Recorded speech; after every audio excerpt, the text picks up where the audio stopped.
Bubbles. Dark basement. Scuttles. Fingernails. Happy December, witches, and welcome to Which Way. Before I dig into that, I want to remind everyone that we have a newsletter, and if you check out our website, greatnorthwitches.com, and go down to the bottom, you can subscribe to get a monthly update on what's happening with us and some other witchy, interesting little tidbits. As well, feel free to join our Great North Witches Collective group on Facebook, so you can follow along and comment there too. This is our newest segment that we are starting called Which Way. Just to explain it to people, it is essentially where we take listener questions, usually related to some sort of magical practice or something that we want to give a magical answer to, and each group member will go through and state how they would kind of deal with this situation in their own witchy way, which is a nice way to look at how different witches do things and just let everyone know that there's not necessarily one right way to go about practicing. And with that, let's dig in. So something I would like some opinions on, or maybe what you guys do. I grew up in the church, and you are always told that when you're stressed out or carrying heavy burdens, you pray and give it to Jesus. Of course, this has led to a lack of coping skills. However, I would like to still feel like I can turn to my practice. How does that work? Do you guys talk to your deity or the universe? I don't really know how it works or what I'm specifically called to. Hey guys, this is Nika. My suggestion for this, I personally tend to lean heavily on herbalism in my craft. For stress and anxiety, I would probably do a herbal tea with lavender, chamomile, passion flower, skullcap. Typically anything that's listed as a nervine medicinally is really good for stress and anxiety. So you could do a tea with that, or any kind of like aromatherapy with lavender, chamomile, stuff like that. And then my number one tip, if you're not at home or don't have your herbs handy and available, I will braid my hair, and I typically use my hair for knot magic. And I will take all of that stress and that tension and that anxiety, and I will braid it into my hair, tie it off, and just kind of hold it there so that it's ready for me to deal with later. And then I'll go home at the end of the day and I will take the braid out, hop into the shower, wash it away, and it's done. Hey guys, this is Corey. How I would deal with this situation is one of my earliest forms of magic was my tarot cards, and I've had them since I was 18. I would say that I definitely lean on them more when it comes to stressful situations, when it comes to answering questions, trying just to even relieve any stress. It's nice to know that they have my back, and I always have confidence in what those cards are telling me and the direction in which to go, which gives me more confidence about the situation. Hey guys, it's Kristen. I also lean on the tarot if I'm in a situation where stress is just building up. I find tarot card readings are a great way for me to communicate with spirit or communicate with the universe, because you're literally just asking a question you're just putting it out there literally to the universe. Sometimes it gives me more questions than answers, but usually it sets me more along the right path of because usually if I'm stressed out about something, it's because I'm resisting something happening, like whether I'm resisting the truth or I'm resisting a really uncomfortable experience or whatnot. Also too, I will imagine that my ancestors are there and I will talk to them, or I'll even just in my head have a conversation with them, even if they're not saying anything.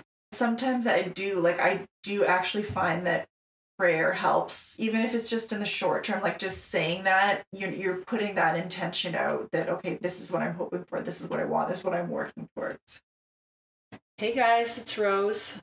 For me, I think when it comes to anything emotion related, I tend to drop back to my shadow work, my background, because I've used shadow work both when I was a yoga teacher and then strangely when I was a circus teacher.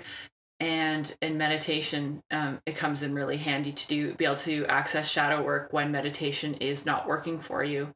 So when it comes to stressful situations, there's an interesting little emotional shadow work I like to do, where I will ask myself what I think the worst situation that could occur would be.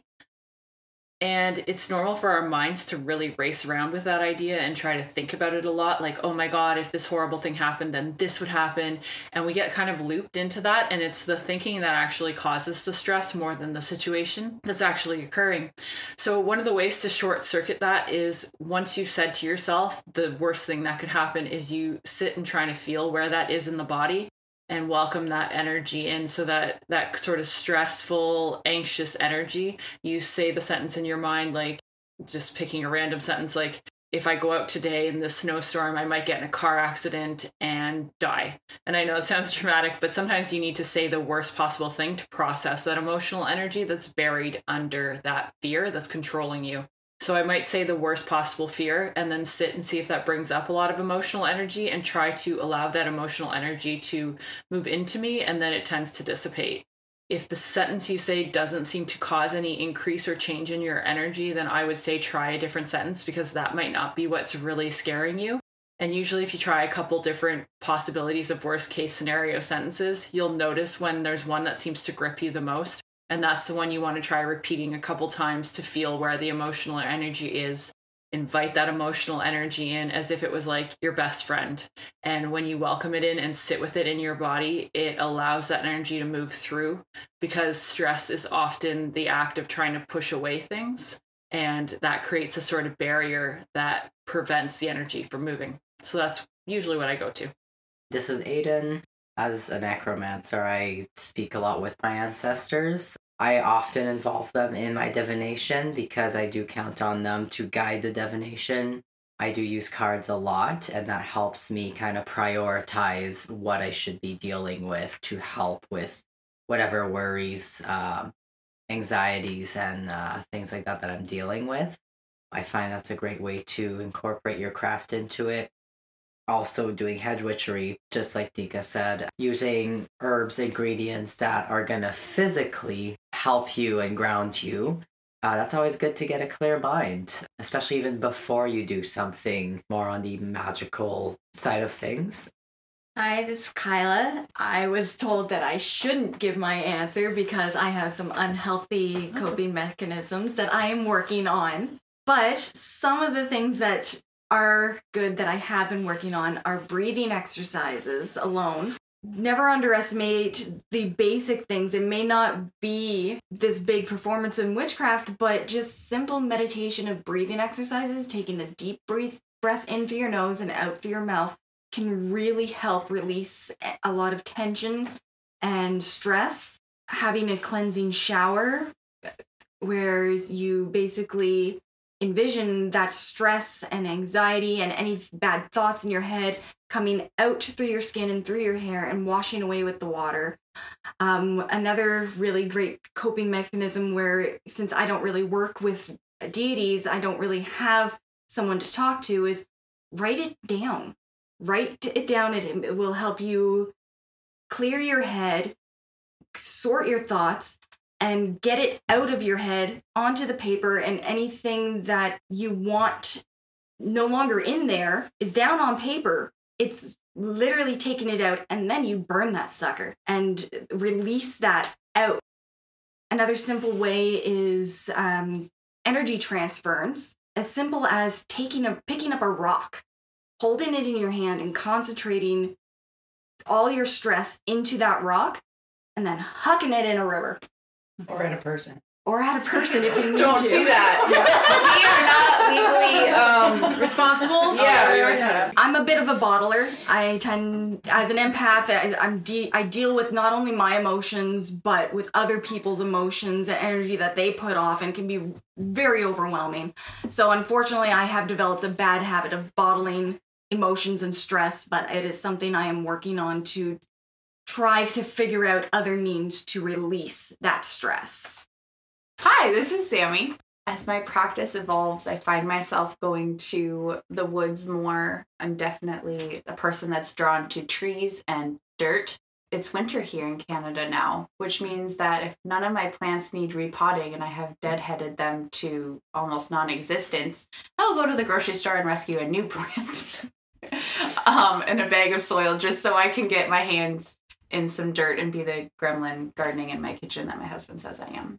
But having my hands in the dirt and helping something, it helps me kind of transfer my energy and my anxiousness to the plant and then take its calmness back. I recently got a lavender plant on a really bad day, and that really helped to repot. And like, I've also recently put all that stress into chopping things up for a simmer pot, and then taking what's left of that simmer pot and putting it in the river by the woods that I go to all the time, and just kind of like releasing whatever it was I was holding on to down the river. Kyla again, one last thing. I just remembered this really nifty little spell that I came across called the Angry Egg spell. And it's kind of the same idea with the rock, where you take an egg, you hold it, you concentrate, you put all your negative thoughts, all your negative feelings, your stress, whatever you want into this egg, and then you go outside and you can either yell on the top of your lungs if it makes you feel better, or say it quietly, but you're supposed to yell, "Stress and anxiety, I release you," and then you huck that egg as hard as you can, smashing it on the ground. Or at a person if you're not You got some anger issues here, girly friend. And that is our Which Way podcast.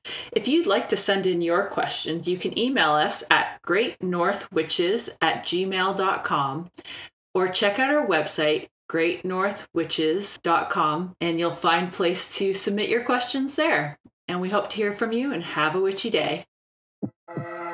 Bubbles. Dark basement.